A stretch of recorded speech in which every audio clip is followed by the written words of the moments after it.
రైతుల పంట గిట్టుబాటు ధర ఉండలేదు. ఈరోజు రైతుకి తక్కువ వడ్డీతో రుణాలు ఇచ్చి వాళ్ళకి కనీసమైనటువంటి ఆర్థిక భరోసా కల్పించేటువంటి ఈ సహకార సంఘాలు మొత్తం ఈ రాష్ట్ర రైతాంగాన్ని మద్దతుగా నిలుస్తా ఉన్నాయి. మరి ఈ వ్యవస్థను మరింత బలోపేతం చేసుకోవాల్సిన అవసరం ఎంతైనా ఉంది. అని ఇదో పరస్పర ప్రయోజనాలు ఎన్ని ఉన్నాయి అంటే రైతాంగ ప్రయోజనాలు ఈ సంఘాలతోని, సంఘాల ప్రయోజనాలు రైతాంగంతో, తద్వారా మొత్తం రాష్ట్ర రైతాంగానికి ప్రయోజనాలు ముడిపడి ఉన్నాయి. ఇదేదో కేవలం ఉద్యోగుల సమస్య మాత్రమే కాదు, ఇందులో మీరు పెట్టిన కొన్ని డిమాండ్స్ ఉన్నాయి. అంటే ఉద్యోగుల డిమాండ్స్ ఎందుకు చెప్పట్లేదంటే నాకంటే ముందు మాట్లాడి మీ జిల్లా నాయకత్వం, రాష్ట్ర నాయకత్వం ఉద్యోగుల డిమాండ్స్ చాలాసార్లు మాట్లాడుతున్నాం. ధర్నా ప్రారంభమై ఇప్పటికే 2 గంటలైంది కాబట్టి మీ నాయకులు కూడా మాట్లాడారు. అంటే మరీ ముఖ్యంగా ఉద్యోగులకు సంబంధించిన డిమాండ్ల గురించి మాట్లాడుకోవాల్సి వస్తే ఈరోజు వేతనాలకు సంబంధించినటువంటి జీవో యూనిఫామ్ గా అమలు కాకపోవడం, 36 జీవో అనేది వేతనాలకు సంబంధించి అందరికీ ఒకే తీరుగా కాకుండా ఆయా సంఘాల చైర్మన్లు, ప్రెసిడెంట్లు ఆమోదంతో, ఆమోదం ఉన్న చోట్ల, నిధులు ఉన్న చోట్ల ఒక రకంగా అమలవుతా ఉన్నాయి. నిధులు లేని ఇతర చైర్మన్లు, అధ్యక్షులు ఆమోదం లేని అంతంత మాత్రంగా ఉన్న చోట ఒక రకంగా అమలవుతా ఉన్నాయి. అంటే ఒకే సంఘంలో, ఒకే వ్యవస్థలో, ఒకే పని చేస్తున్నా, ఒకే సర్వీస్ ఉన్న ఇద్దరు ఉద్యోగులకి అసమానమైన జీతాలు. ఇది ఎక్కడ న్యాయం? సమాన పనికి సమాన వేతనం అనేది ఒక చట్టం ఉంది. మరి అందరూ ఒకే పద్ధతిలో రిక్రూట్ అయిన వాళ్ళు, ఒకే సంస్థలో రిక్రూట్ అయిన వాళ్ళు ఆయా సంఘాల ఆర్థిక అసమానతలు ఒక్కొక్క తీరుగా ఉంటాయి. ఒక్కొక్క గ్రామం పెద్దగా ఉంటుంది, అక్కడ ఉన్న రైతుల పరిస్థితి వేరేగా ఉంటుంది, అక్కడ ఉన్న పంటల పరిస్థితి వేరే ఉంటుంది.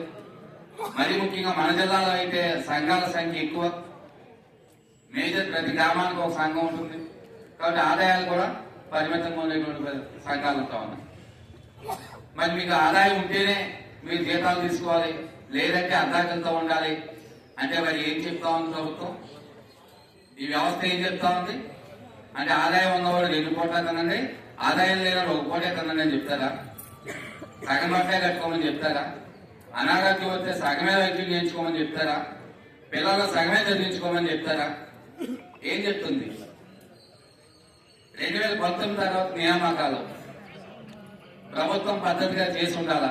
చేయలేదు. వేరు వేరు పరిస్థితుల్లో ఆ గ్రామ అవసరాలకి, ఆ సంఘ అవసరాలకి రిక్రూట్ చేసుకున్నారు. అందరూ గ్రాడ్యుయేట్లు, డిగ్రీ చదువుకునేటువంటి వాళ్ళు.